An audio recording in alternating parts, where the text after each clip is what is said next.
welcome back to Geek Podcast God is Good. Hari ini kita akan membahas tentang Tuhan. Siapakah Tuhan dan kenapa Tuhan begitu mengasihi kita? Kali ini kita ditemani oleh Bapak Pendeta Michael Matulesi. Pak, boleh mungkin kita membahas sedikit siapa itu Tuhan menurut Alkitab?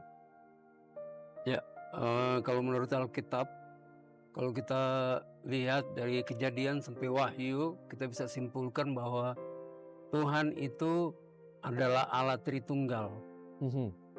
Jadi Allah Tritunggal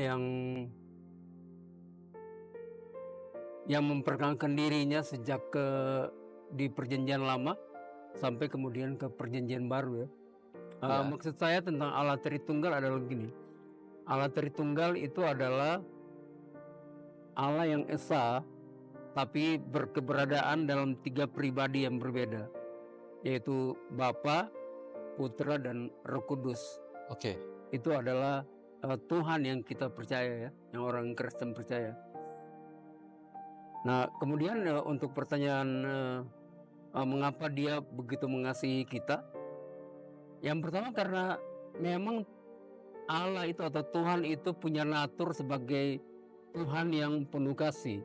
Alkitab bilang bahwa Allah itu kasih ya. Jadi kasihnya Allah itu bukan sekedar sebuah sifat, tapi itu adalah keberadaannya, naturnya. Allah itu adalah kasih. Itulah sebabnya mengapa dia mengasihi kita, karena pada dirinya sendiri dia itu adalah kasih. Itu yang pertama. Yang kedua, mengapa dia mengasihi kita? Karena memang kan kita itu ciptaannya. Yang pertama bahwa Tuhan itu menciptakan kita, tapi setelah manusia jatuh dalam dosa, Tuhan itu menebus kita karena kasihnya itu. Jadi dia mengasihi kita pertama karena dia menciptakan kita. Yang kedua karena dia menebus kita, sehingga itu yang menunjukkan bahwa dia mengasihi kita ya. Gitu. Itu yang kedua dari pertanyaan mengapa Tuhan itu begitu mengasihi kita. Ya. Karena itu adalah dia sebenarnya ya, dia betul. Itu adalah kasih. Betul. Dan kasihnya dia itu tidak bersyarat Pak ya, bisa kita bilang ya. Bukan berarti maksudnya biasanya kan kita kalau kasihnya manusia itu kadang-kadang ya kebanyakan ada syarat lah ya. Misalnya saya kasih orang ini karena orang ini ada alasannya gini yang menyenangkan hati kita. Sedangkan Tuhan ini mengasihi kita manusia yang sebenarnya bandel sekali Pak menurut kita ya. Maksudnya kita dalam Alkitab pun juga di mana kita manusia itu sering tidak mengikuti atau tidak menyenangkan hati Tuhan. Sering membelok lah, menyembah yang lain lah begitu. Tapi Tuhan tetap begitu mengasihi kita sampai dia memberikan anaknya untuk menebus dosa kita. Nah ini yang Bapak tadi maksud Tritunggal ya. Mungkin bisa diperjelas lagi tentang Tritunggalnya Pak. Oke, jadi Tritunggal ya, seperti yang Alkitab jelaskan, memang tidak ada kata Tritunggal dalam Alkitab. Tidak ada, sama sekali tidak ada. Tapi orang yang belajar itu tahu bahwa Alkitab kan tidak bisa disimpulkan cuma karena ada ayatnya atau tidak ada ayatnya. Alkitab itu harus dilihat secara utuh sebagai Alkitab. Jadi Alkitabiah bukan ayatia ya. Jadi memang ada banyak hal yang tidak tertulis sebagai ayat ya di Alkitab. Tapi kalau kita membaca Alkitab, kita bisa menyimpulkan bahwa Allah yang kita sembah ya itu adalah Allah Tritunggal. Allah Tritunggal artinya Allah itu bukan nama ya. Kalau kita bicara tentang Allah, kita berbeda dengan agama lain. Kalau orang Kristen bicara tentang Allah itu bukan proper name. Bukan sama sekali. Proper name-nya kita itu adalah Tuhan yang kalau di bahasa Ibrani bilang YHWH itu. Jadi Allah dalam pengertian orang percaya itu adalah natur yang ilahi. Jadi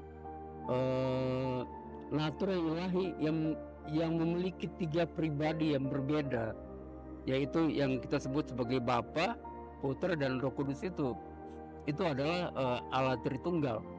Jadi kalau kita sebut Tuhan itu sebenarnya itu berhubungan dengan nama ya, karena kalau kita baca Alkitab Perjanjian Lama atau Perjanjian Baru, kalau kata Tuhan semua huruf besar itu kan ada terjemahan dari Yahweh ya, YHWH, kemudian kalau di Indonesia kan itu jadi Tuhan tapi huruf besar semua. Oke. Ya, itu adalah proper name. Jadi Allah kita namanya Tuhan, begitu. Kan waktu orang Israel itu punya itu ya, dua kalimat syahadat, atau mereka punya pengakuan iman kan, dalam Ulangan pasal 6 ya ayat 4 dia bilang begini, dengarlah orang Israel, Tuhan itu Allah kita, Tuhan itu Esa. Jadi Tuhan itu adalah Allah gitu. Kalau orang sebelah kan Allah itu Tuhannya mereka, kita terbalik gitu. Karena Tuhan itu adalah nama pribadi dari Allah Tritunggal, yaitu YHWH itu. Jadi kalau kita bilang 3 pribadi yang berbeda, apakah itu mungkin karena tugasnya berbeda-beda Pak, atau bagaimana ya? Fungsinya mungkin. Ya, dia memang fungsi sekaligus juga memang adalah, ya sejak awal saya harus jelaskan karena itu berhubungan dengan natur Allah ya. Jadi Allah itu sebelum segala sesuatu ada, dia kan sudah ada. Betul. Nah, mengapa dia disebut sebagai 3 pribadi? Karena begini, kalau dia cuma satu pribadi, dia akan menjadi Allah yang kesepian. Allah kesepian karena kan dia cuma sendiri. Tapi karena dia 3 pribadi, dia bisa berinteraksi di antara 3 pribadi ilahi itu. Jadi sebelum segalanya sesuatu itu ada, mereka sudah berinteraksi.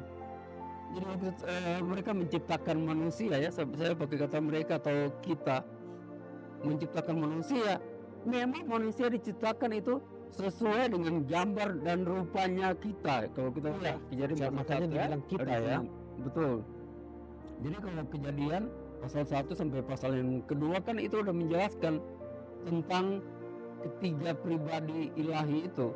Makanya kita kejadian pasal 1 kan ayat 1 bilang bahwa pada mulanya Allah menciptakan langit dan bumi. Kemudian roh Allah itu melayang-layang ya. Yang ketiga kemudian berfirmanlah Allah. Jadi ada Allah, ada firman Allah, dan ada roh Allah. Dan waktu terjadi penciptaan, kalau kita baca baik-baik, kita akan menemukan bahwa penciptaan itu dilakukan oleh ketiga pribadi itu. Oh iya. Ya, ketiga pribadi. Jadi satu yang memberikan perintah, satu yang eksekusi. Kalau kita baca baik-baik ya. Iya. Kejadian pasal 1 itu terus menerus begitu. Maka berfirmanlah Allah, maka Allah menciptakan. Berfirmanlah Allah, maka Allah menciptakan. Gitu. Jadi ada pribadi yang berfirman, ada yang eksekusi gitu. Itu yang terjadi. Nah, sampai pada ayat yang ke-26 baru itu ada kata kita ya, marilah kita gitu. Jadi memang waktu manusia diciptakan itu melibatkan 3 pribadi ilahi itu. Sangat menarik. Nah, terus kalau Tuhan Yesus itu yang mana Pak di antara 3 ini? Ya, Tuhan Yesus itu kan dia adalah pribadi kedua dari Allah Tritunggal ya. Yang di dalam Perjanjian Lama itu kalau dalam bahasa Ibrani disebut sebagai firman Allah atau Dapar Yahweh. Biasanya juga di dalam Perjanjian Lama Yesus prainkarnasi itu biasa memperkenalkan dirinya sebagai malaikat Yahweh. Jadi sebagai malaikat tapi malaikat Tuhan huruf besar semua. Jadi kan, kalau kita lihat di Perjanjian Lama ada malaikat Tuhan gitu. Itu dua ini yang berbeda ya. Bagaimana Tuhan bisa kita pahami Pak dalam Perjanjian Lama dengan Perjanjian Baru? Apakah Tuhan itu masih Tuhan yang sama dari Perjanjian Lama sampai Perjanjian Baru? Oke. Ya, sebagai orang Kristen kita tidak percaya Tuhan yang berbeda dengan Tuhan yang diajarkan di Perjanjian Lama ya. Jadi Tuhan yang Perjanjian Lama itu sama dengan Tuhan di Perjanjian Baru, Allah Tritunggal ya. Cuma sebagai orang Kristen kan kita percaya Allah Bapa itu melalui Tuhan Yesus ya. Karena Allah Tritunggal yang di dalam perjanjian lama itu kemudian itu berinkarnasi jadi pribadi yang kedua dari Allah Tritunggal di dalam perjanjian lama itu berinkarnasi menjadi manusia. Seperti kita baca di dalam Yohanes pasal 1 ya, ayat 1 kemudian ayat 14. Ayat 1 kan dia bilang pada mulanya adalah firman ya, dan firman itu bersama-sama dengan Allah dan firman itu adalah Allah. Firman itu dalam pengertian bahwa ini adalah pribadi kedua dari Allah Tritunggal ya. Begitu firman ya, yang tadi saya sebut sebagai pribadi kedua yang biasa di dalam perjanjian lama disebut sebagai Dafar Yahweh atau juga bisa disebut sebagai Malak Yahweh yang menyatakan dirinya dalam wujud manusia di dalam perjanjian lama. Nah, tapi dalam perjanjian baru pribadi kedua itu dia menjadi manusia, dia berinkarnasi menjadi manusia dalam diri Yesus itu. Jadi Yesus adalah inkarnasi dari pribadi kedua Allah Tritunggal. Oke. Itu adalah Yesus ya. Jadi dia jadi manusia karena memang kan Yohanes pasal 1 ayat 14 bilang bahwa firman itu telah menjadi manusia dan diam di tengah-tengah kita. Yaitu Yesus ya. Makanya dibilang firman itu telah menjadi manusia, betul. Berarti sifat-sifatnya Tuhan Yesus apa yang kita bisa pelajari di perjanjian baru itu memang itu sifat-sifatnya Tuhan juga ya? Betul. Sifat yang sudah dinyatakan sejak perjanjian lama ya. Ini kan cara dia menyatakan diri. Ya, kita bisa lihat dia nyata ya. Kalau di dalam perjanjian lama kan Yesus itu memang dalam teofani dia memang menyatakan diri sebagai manusia. Umumnya saja waktu dia ketemu dengan Adam ya, dia ketemu dengan Adam waktu Adam jatuh dalam dosa, itu kan sebenarnya Yesus prainkarnasi. Karena kan begini, Yesus sendiri bilang ya dalam Yohanes pasal 1 ayat 18 bahwa Bapa maksudnya Allah Bapa, dia tidak pernah menyatakan diri. Jadi Allah Bapa itu tidak pernah muncul. Yang menyatakan diri itu adalah Yesus, pribadi kedua dari Allah Tritunggal. Jadi waktu manusia jatuh dalam dosa, yang muncul dan bertemu dengan Adam dan Hawa itu Yesus prainkarnasi. Jadi Yesus sebelum jadi manusia ya. Ya. Kemudian Yesus juga yang datang sama Abraham, yang ketemu dengan Abraham, yang datang juga ketemu dengan Musa. Waktu dia muncul berupa itu ya, yang belukar yang terbakar. Dia juga yang ketemu dengan Yeremia. Jadi Yesus dalam perjanjian lama itu sering sekali itu menyatakan diri. Tapi kalau yang api itu Pak, yang di Musa Israel, itu yang disebut sebagai teofani ya. Jadi itu caranya Tuhan itu menyatakan dirinya. Tapi kan kemudian kalau kita baca baik-baik, kita akan menemukan bahwa Tuhan itu bicara dengan Musa. Nanti setelah api itu kan baru Tuhan bicara dengan Musa. Iya benar juga ya. Berarti selalu Tuhan Yesus yang muncul. Iya, itu yang Tuhan Yesus sendiri bilang di dalam Yohanes pasal 1 ayat 18 itu. Tetapi anak tunggal Bapa dia yang menyatakan. Jadi Yesus itu menyatakan kehadiran Bapaknya gitu. Karena Bapaknya nggak pernah muncul. Wah, saya jadi menarik sekali nih Pak. Karena saya pikir selalu ada muncul, ternyata dari awal sampai ini Tuhan Yesus. Jadi Tuhan Yesus itu sudah menyatakan diri sebelum dia berinkarnasi menjadi manusia. Jadi yang muncul sebagai manusia ya, yang ketemu dengan para nabi dari perjanjian lama atau ketemu sama Abraham, itu adalah Yesus prainkarnasi. Yang memang datang sebagai manusia. Waktu dia datang dengan 2 malaikatnya itu yang sama dia waktu mereka mau ke Sodom ya, itu kan mereka makan. Waktu makan yang disuguhkan oleh Abraham itu dimakan. Jadi dia udah menyatakan dirinya sebagai manusia sejak perjanjian lama. Itu yang disebut sebagai teofani. Iya, penampakan ilahi. Wah, Saya jadi oke. Baik. Coba kita lanjut lagi aja Pak. Jadi untuk lebih mengenal lagi sifat-sifat Tuhan atau karakter-karakter Tuhan, Ya. mungkin kita bisa lihat langsung di sifat-sifat Tuhan Yesus pada saat dia hidup mungkin kali Pak ya. Ya begini, kan Yesus itu adalah Allah sejati, tapi juga manusia sejati. Ya, manusia sejati, dan waktu dia menjadi manusia, dia tidak berhenti menjadi Allah. Oke, jadi mengapa dia, kalau kita baca Yesus itu lapar, Yesus itu menangis, Yesus itu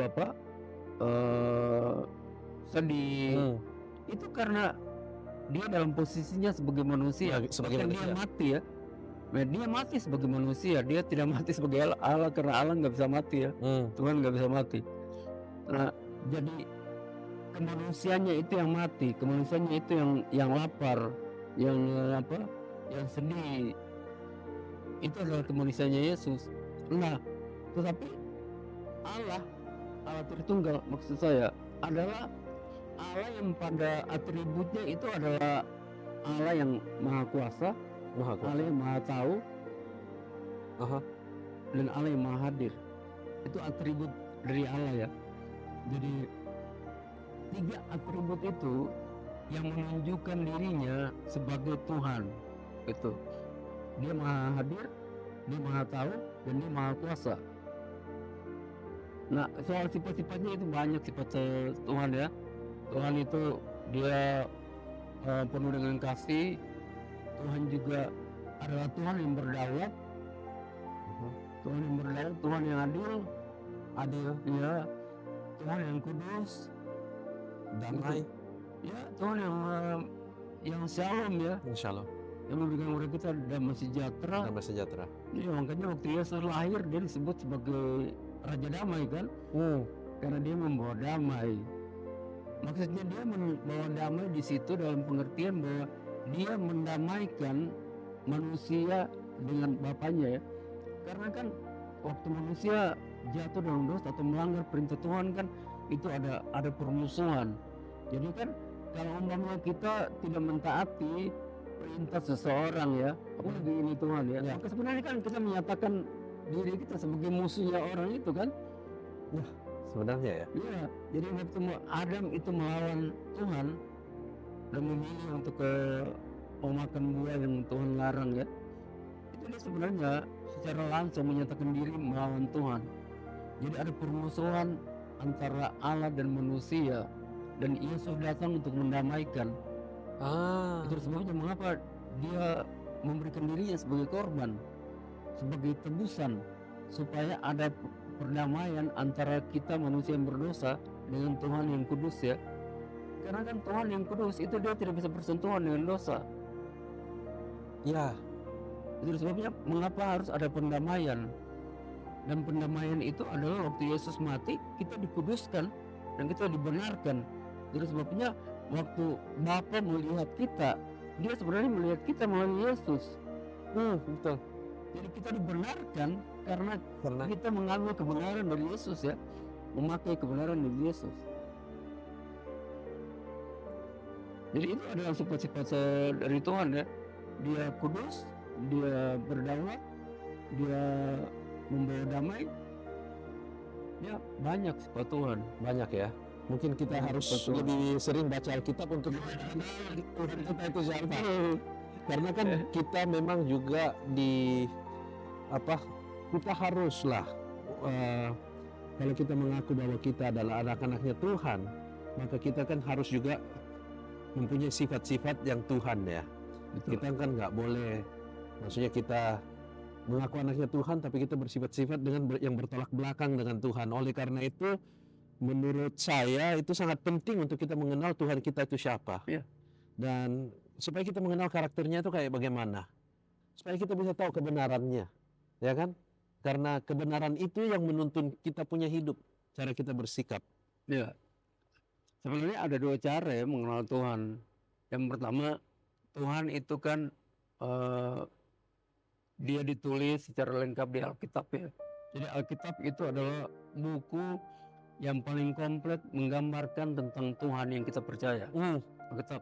Itu sebabnya mengapa kita itu harus belajar Alkitab dengan baik ya. Karena memang